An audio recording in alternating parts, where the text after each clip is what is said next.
A 69-year-old man appears and claims he is a kidnapped boy thousands of people were looking for.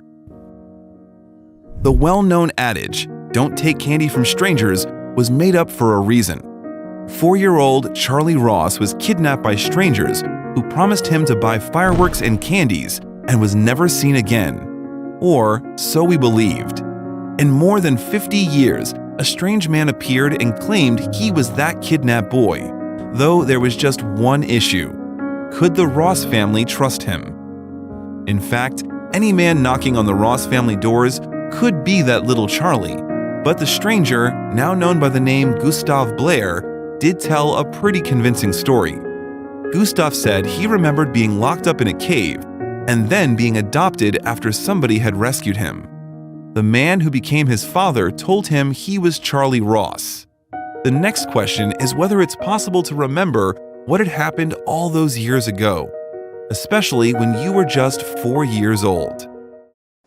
On that gruesome day in July of 1874, little Charlie, with his 6-year-old brother, was playing in their yard in Germantown, Philadelphia. Then, 2 strangers came closer to them in a horse-drawn carriage. It wasn't the first time the 2 were strolling that street. They had visited the boys for the previous 5 days, stopped to chat with the boys, and treated them with sweets. That day, they came with no candies and proposed the boys ride with them and buy the candies and fireworks for the upcoming 4th of July holiday. The kids were excited to hear that and enthusiastically hopped in the carriage with their new friends. In a while, the carriage stopped at a shop. The men asked Charlie's brother, Walter, to go alone to buy fireworks.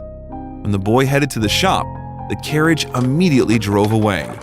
There was nobody around when the 6-year-old boy exited the store, and it was the last time when Walter saw his younger brother, Charlie. And a few days after the kidnapping, Charlie and Walter's father, Christian, started receiving ransom letters, which apparently were from the kidnappers.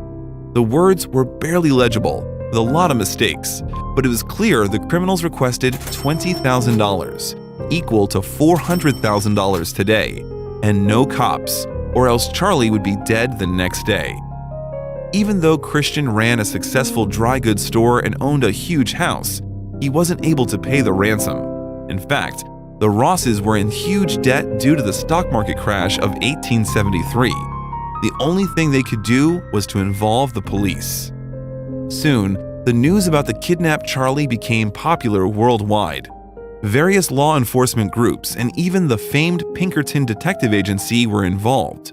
People were looking for Charlie on the streets, and his face was printed on everything from posters to perfume bottles. There was even written the popular song "Bring Back Our Darling" to help find the boy. The family tried to deliver the money many times, but unfortunately the criminals didn't show and finally cut off contact altogether. The situation was hopeless when, out of the blue, something incredible happened. On the night of December 13th, there was a burglary at the Brooklyn home of Judge Charles Van Brunt. Van Brunt's neighbor managed to prevent the robbery and left 2 criminals wounded. One burglar, Bill Mosier, died immediately while his partner, Joe Douglas, lived long enough to unveil a baffling secret. The man said it was him and Mosier who kidnapped little Charlie back in July. He added his partner was the only one who knew about the boy's location. Van Brunt pressed him for more information, but it was too late. Douglas died just a few hours later.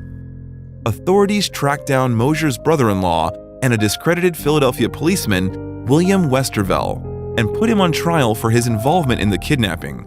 However, he was proved to have no ties to the crime.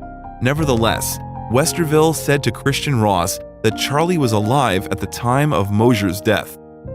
This stimulated Christian to write a book, The Father's Story of Charlie Ross, the Kidnapped Child, to raise more money to keep on finding his son.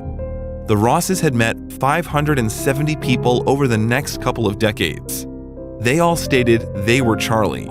None of them was a real Charlie, however. In 1934, 37 years after Christian's death, a 69-year-old carpenter from Phoenix, Arizona, appeared on the Rosses' doorstep and claimed he was Charlie. Gustav Blair believed so strongly he was the missing boy that he even changed his name back to Charlie Ross. Walter, with his family, wasn't convinced he was the one. After so many frauds, it was too difficult to trust people. Even when a court stated Blair legally was Charlie Ross, they refused to share money from their parents' property with him. This forced Charlie to take charge of the situation. Soon after, Blair traveled to Los Angeles with an aim to sell his story to Hollywood, but to no avail. None of the movie studios there believed him. In 9 years, the so-called Charlie died, still insisting he was Charlie Ross. Later, Blair's descendants finally decided to take a DNA test, which showed Gustav Blair wasn't Charlie Ross. It even showed more.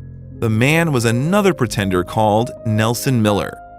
Charlie Ross's fate continues to be a mystery even nowadays. However, this story serves to inspire the widely known saying, "Don't take candy from strangers."